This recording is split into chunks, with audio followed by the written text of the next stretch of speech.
B plus B square.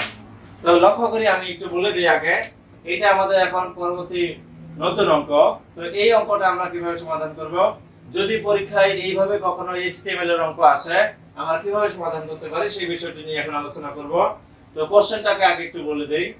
এখানে a এর সাথে নিচে একটা 1 আছে, a এর সাথে নিচে একটা 1 আছে, প্লাস b এর সাথে নিচে একটা 1 আছে, মানে যুক্ত আছে। a এর সাথে 1 যুক্ত আছে, প্লাস b এর সাথে 1 যুক্ত আছে, তারপর ব্র্যাকেট এবং উপরে আছে হোল স্কয়ার, তারপর ইকুয়াল টু। এবার a এর সাথে 1 যুক্ত আছে, তার উপরে আছে স্কয়ার, তারপরে প্লাস 2a এর সাথে 1 যুক্ত, b এর সাথে 1 যুক্ত, প্লাস b এর সাথে 1 যুক্ত, তারপরে হচ্ছে স্কয়ার। তো এই বিষয়টা যদি আমি একটু বলি, যেমন এখানে a এর সাথে a আগে হচ্ছে a, তারপর হচ্ছে 1, তারপরে বাইরে হচ্ছে স্কয়ার, অর্থাৎ তাহলে আগে a তারপর 1 তারপর হচ্ছে স্কয়ার, স্কয়ারটা কিন্তু শেষে। এটা আমাদের বিষয়টা একটু খেয়াল করতে হবে।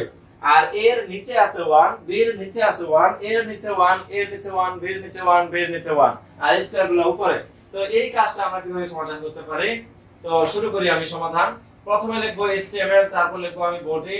তো প্রথমে আমাকে যেটা কাজ করতে হবে, লিখতে হবে HTML। প্রথমে লিখতে হবে HTML, তারপর লিখতে লাগবে বডি। দেন আমরা এবার লিখবো প্যারাগ্রাফ ট্যাগের মধ্যে লিখবো ওপেনিং পি ট্যাগ। যেহেতু এরা সবাই প্যারাগ্রাফ হিসেবে আছে, আমরা একটা প্যারাগ্রাফ ট্যাগে লিখতে পারি। যদি কেউ প্যারাগ্রাফ ট্যাগে না লিখে সমস্যা নাই, বডির পরে সরাসরি অঙ্কটা করলে তারপরে হোক কিন্তু হবে। তো আমরা লিখলাম ওপেনিং পি ট্যাগ। এবার আমরা নিয়ম মতো অঙ্ক করব। যারা সমান্তরাল আছে, সোজা আছে, তাদের জন্য কোনো কাজ হবে না, শুধুমাত্র যারা নিচে আছে তাদের জন্য সাব ট্যাগ, আর যারা উপরে আছে তাদের জন্য সাব ট্যাগ ব্যবহার করে এই অঙ্কগুলো সমাধান করতে হবে। তো প্রথমে ব্র্যাকেট লিখলাম, ব্র্যাকেট। যদি কেউ পি এর এখান থেকে লেখা শুরু করি তারপরে পারবো, যদি কেউ নিচ থেকে লিখি তারপরে হবে। তো আমরা এখানে ব্র্যাকেট লিখলাম, তারপর আমরা এখানে এ লিখলাম। এবার যেহেতু এর নিচে আছে 1, নিচে কোনো কিছু থাকলে তার জন্য ট্যাগ ব্যবহার করতে লাগবে। ট্যাগটা কি? এর নিচে যেহেতু 1 আছে এই জন্য আমরা এবার ট্যাগ দেব এখানে SUB sub, opening sub tag, তারপর এখানে দেব 1, এখানে দেব আমি closing sub tag SUB sub. তো এইভাবে আমরা এখানে ওপেনিং সাব দিলাম, 1 দিলাম, ক্লোজিং সাব দিলাম। এইটার দ্বারা কি হবে, এই যে সাব ট্যাগের মধ্যে যাকে লিখলাম সেটা তার পূর্বের সংখ্যা নিচে আসে বসবে, এইটার মাধ্যমে 1 এর নিচে আসবে। অর্থাৎ এইভাবে যদি থাকে তাহলে আমরা এই নিয়ম মতো অ্যান্সার করব। এখানে A1 টার জন্য কিন্তু আমরা লিখলাম A সাব 1 ক্লোজ সাব, এইটা তাহলে 1টা এর নিচে চলে আসবে। এরপরে প্লাস, প্লাসটা কিন্তু মাঝখানে আছে এই জন্য প্লাস আছে, প্লাস আমরা যা আছে তাই লিখব। দেন আমরা এবার এখানে B আছে, Bটাকেও যা আছে তাই লিখব, কারণ Bটা কোনো উপরে নিচে নাই, Bটা মাঝখানে আছে। এবার B এর নিচে আছে 1, যেহেতু 1টা B এর নিচে আছে, আমরা জানি কোনো কিছু নিচে থাকলে তার জন্য এই ট্যাগ ব্যবহার করতে হবে। তো একই ভাবে A এর নিচে 1 ছিল এই জন্য এইভাবে লিখছি।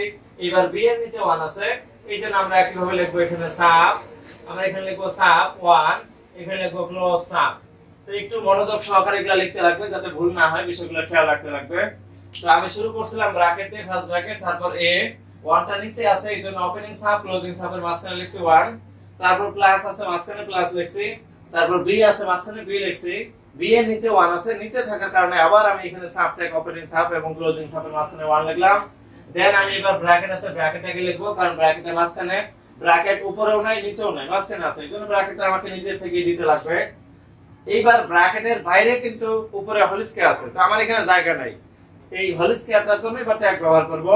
আমার এখানে জায়গা নাই, আমি এবার নিচে চলে আসি।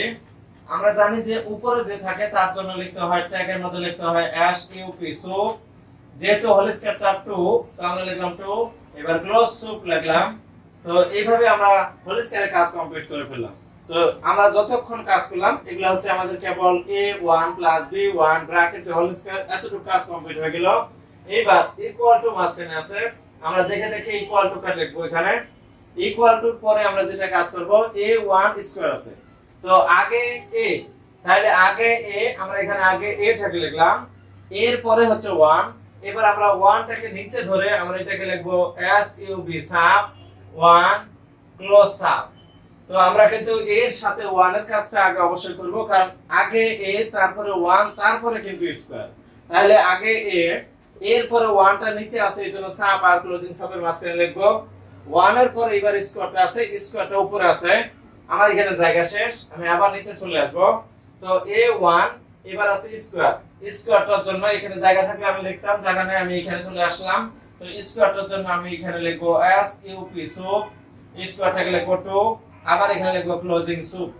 তো আমার কিন্তু এখানে a1 স্কয়ারের কাজ কমপ্লিট হয়ে গেল, a1 স্কয়ারের কাজ করে ফেললাম। তারপরে প্লাস আছে আমি এখানে প্লাস লিখব, তারপর আমি এখানে 2 আছে 2 লিখব, তারপরে a আছে আমি এখানে a লিখব।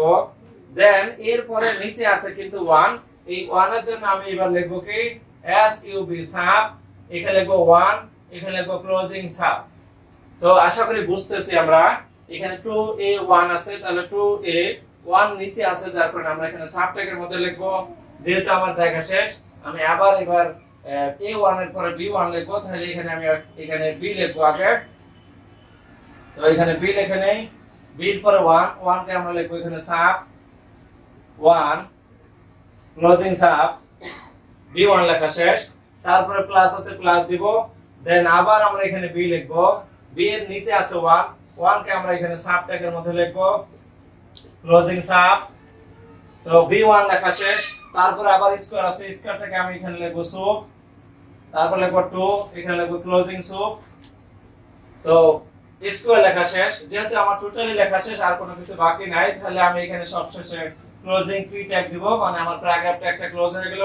এবং এবার আমি নিচে এখানে ক্লোজিং বডি ট্যাগ দিব। তো ক্লোজিং বডি দিলাম, এবং সবশেষে আমি এবার ক্লোজিং html ব্যবহার করব। তো এইভাবে যদি পরীক্ষায় আসে কখনো, তো সাব এবং সুপ ট্যাগের সাহায্যে আমরা এইভাবে সমাধান করতে পারি। যদি ভিডিওটি ভালো লাগে তাহলে ভিডিওটিতে একটি লাইক দিন, এবং আপনার মূল্যবান মতামত অবশ্যই কমেন্ট করে কমেন্টে জানাবেন। আর ভিডিওটি শেয়ার করুন, যাতে আপনার মাধ্যমে আপনার বন্ধুরা ভিডিওটি দেখার সুযোগ পায়। তো দেখা হবে নতুন কোনো একদিন। ভালো থাকি, সুস্থ থাকি, আল্লাহ হাফেজ।